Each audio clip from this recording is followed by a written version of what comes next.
지금부터 제3차 시를 시작하도록 하겠습니다. 제3차 시에서는 먼저 송시열의 행적에 대해 간략히 설명하는 것으로 강의를 시작하도록 하겠습니다. 송시열은 1607년에 태어나 1689년에 사망했습니다. 호는 우암 또는 화양 동주입니다. 예성 논쟁 등을 통해서 17세기 중후반 남인 및 소련 계열의 정치인들과 강렬한 정파적 투쟁을 전개했던 서인 노령 계열의 지도자였습니다. 정치적 갈등의 결과 숙종으로부터 사약을 받아서 1689년 83세의 나이로 사망했습니다. 송시열은 1633년 처음 관직을 시작하여 제17대 효종과 제18대 현종 두 군주의 왕자 시절 학문을 가르쳤고요. 이후 이족판서, 좌의정, 우의정 등 주요 관직을 거쳤습니다. 근세 한국의 정치 사상가 중 유일하게 정조에 의해서 공자, 맹자, 주자와 같이 자를 붙인 송자라고 부르도록 추대받은 인물로서 저서로는 송자대전이 전해지고 있습니다. 송시열은 사망 직전 제자인 권상아에게 멸망한 명나라의 마지막 왕인 신종과 의종의 사당을 세워서 제사 지낼 것을 부탁할 정도로 한족 중심의 의리론에 충실한 인물이었습니다. 이걸 만동묘라고 하는데요. 이 만동묘는 1703년에 창건되었고 1865년 제26대 고종의 아버지였던 흥선대원군에 의해서 철폐될 때까지 한국 유학의 한족 중심의 모화 사대 사상을 대표하는 상징물의 역할을 담당했었습니다. 송시열은 1636년 병자호란을 전후한 혼란기에 대내적으로는 주자학적 정치 이념을 바탕으로 한 차별질서 확립론과 세도정치론을 주장하고 대외적으로는 중국 한족 중심의 유교적 명분론, 즉 한족 정권인 명나라에 대한 의리와 만주족 정권인 청나라에 대한 복수에 입각한 북벌론을 전개하였던 조선조의 대표적 주자학파 정치사상가로 평가되고 있습니다. 송시열의 이와 같은 행적에 대한 간략한 소개에 이어서 지금부터는 송시열의 현실 인식에 대해서 설명하도록 하겠습니다. 송시열은 17세기 한국의 대내적인 상황을 위기와 시련으로 인식하였습니다. 송시열은 17세기 조선의 국내외적인 위기와 시련, 그리고 그로 말미암은 민생의 피폐에 대하여 그 불합리한 현실 모순을 다음과 같이 비판하였습니다.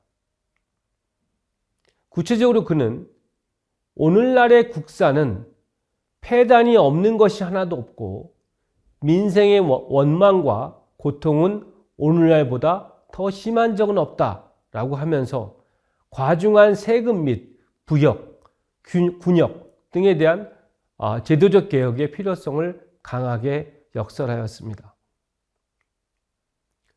그러나 이러한 송시열의 민생 문제에 대한 시각은 삼강오륜을 바탕으로 한 대내적 차별질서의 확립을 위한 국민의 최저 생활을 보장하는 유학의 은혜적 위민론 내지는 민본론의 한계를 벗어나지 못했던 것이 사실입니다.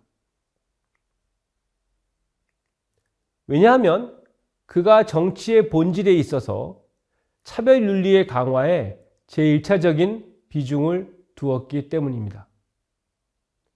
이 점은 그가 국가의 근본이란 삼광오상에 있다는 점을 거듭 강조하면서 군신체제를 구현하기 위한 정치 방법론으로서 유학적 차별윤리를 의미하는 대륜과 대법을 적극 강조한 데에서 알 수 있습니다. 따라서 그가 주장했던 사회개혁론도 부부가 모두 국가의 원수와 적이 되는, 즉 차별적 윤리 질서가 완전히 파괴되는 상황을 막기 위한 최소한의 방법이었다라고 보입니다. 이런 점에서 송시열이 당시 조선이 당면한 가장 큰 위기로서 세도, 즉 주자학적 정치 이념의 쇠퇴와 타락을 지적한 것도 같은 맥락으로 이해할 수 있을 것입니다. 구체적으로 송시열은 오늘날은 세도가 땅에 떨어져 무력을 추구하고 예를 해치며 의를 망각하고 있다라고 하면서 당시의 사회 문제를 차별윤리 질서의 문란에 있는 것으로 보았습니다. 당시 사람들이 지켜야 할 도리로서의 세도란 주자학적 통치 질서를 의미하는 것이며, 그가 세도의 쇠퇴라고 지적한 것은 삼강오륜의 차별윤리의 혼란을 의미하는 것이었습니다.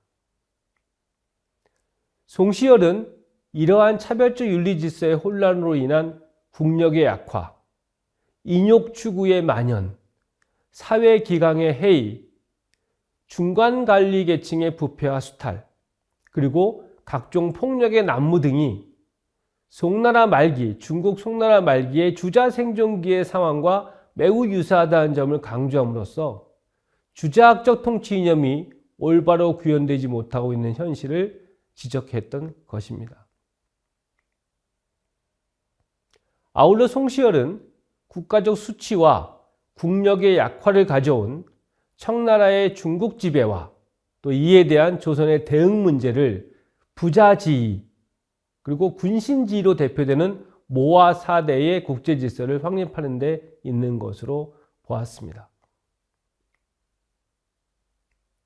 이 점에서 송시열은 오랑캐를 물리쳐 국제 질서를 바로잡는 일이야말로 옛날의 공자가 주나라의 영속성을 확보하기 위해서 춘추를 지어서, 역사서인 춘추를 지어서 오랑캐를 물리치고 중국의 세계 지배를 확립하려는 그 뜻과 같은 것임을 주장하기도 하였습니다. 이상의 내용을 다시 한번 정리하면 다음과 같습니다. 송시열은 당시 조선이 처한 대내외적 위기 상황의 근본 원인을 주자학적 정치 이념을 의미하는 세도가 쇠퇴하고 타락한 것에 있다고 인식했습니다. 다시 한번 강조하지만 송시열에게 세도라고 하는 것은 삼강오륜의 차별적 인륜 사회 질서를 바탕으로 한 유학, 특히 주자학적 정치 이념을 의미하는 것이었습니다. 즉, 대내적으로는 주자학적 이념을 비판하고 이에 도전하는 정치 세력의 존재와 대외적으로는 유교적 부자지위와 군신지위를 망각하고 이민족 정권인 청나라에 대해서 적절하게 대응하지 못함으로써 주자학적 정치 이념이 제대로 실현되지 못하고 있는 그것을 바로 현실 모순의 근본 원인으로 본 것입니다. 따라서 송시열의 정치 목표는 무엇보다 주자학적 정치 이념이 올바로 구현되는 정치 사회로의 변화였다고 할 수 있을 것입니다. 구체적으로 송시열에게 있어서 주자학적 정치 이념이 구현된 정치란, 첫째, 군신 간 상하 질서와 신분 질서가 엄격히 유지되는 계층 구조를 전제로 군주가 부단한 자기 수양을 통해서 국민을 보호하는 정치를 시행하는 것입니다. 그리고 둘째, 군주의 역할이 미흡할 경우 재상이, 즉 신하가 군주를 도와 세도를 담당하는 정치이고요. 세 번째는 철저하게 주자학의 바탕을 둔 유학적 도통이 지속되는 것이고, 네 번째는 유교적 부자지위와 군신지위를 바탕으로 한족을 대신해서 청나라에 대해서 복수하는 것을 의미하는 것이었습니다. 이처럼 송시열은 소위 차별체제 강화론과 군주 성왕론, 또 신권 강화론, 또 이단 배척론, 그리고 존명 배척론을 내용으로 하는 세도 정치의 회복을 정치 목표로 설정했던 것이었습니다. 이 중에서 차별체제 강화론과 군주 성왕론이 정통 주자학적 유학의 내용이라면 신권 강화론은 송시열이 속했던 서인 계열의 정파적 입장을 강화하려는 의미라고 할 수 있을 것입니다. 즉, 군주권의 강화를 중요시하는 당시 남인 계열의 입장에 반대해서 군권과 신권의 조화 내지는 신권의 강화를 요구함으로써 군주권을 견제하면서 자신이 속한 정파의 정치적 입지를 강화하려 했던 것입니다. 그리고 그의 이단 배척론은 단순히 불교나 노장 사상과 같은 유학과 대별되는 사상을 배척하는 것이 아니라 당시 자신과 치열한 정치적 투쟁을 벌이고 있었던 남인 계열의 인사들을 배척해야 한다는 의미였습니다. 이는 송시열이 남인 계열의 인사들을 사문난적, 즉 유학을 어지럽힌 적으로 몰아서 강하게 공격했던 것에 잘 드러납니다. 마지막으로 존명 배척론은 한국 주자학파의 한족 중심적 사고와 모아 사대주의적 특성을 강하게 반영하는 것이라고 볼 수 있을 것입니다. 제4차 시와 제5차 시에서 살펴볼 송시열의 이기론 및 인간 본성론 등 이론적인 논의는 바로 이러한 그의 정치 목표를 반영하는 것이라고 할 수 있을 것입니다. 이상으로 제3차 시를 마치도록 하겠습니다. 제4차 시부터는 송시열 정치사상의 근간을 이루는 이론적 논의들에 대해서 보다 구체적으로 살펴보도록 하겠습니다. 감사합니다.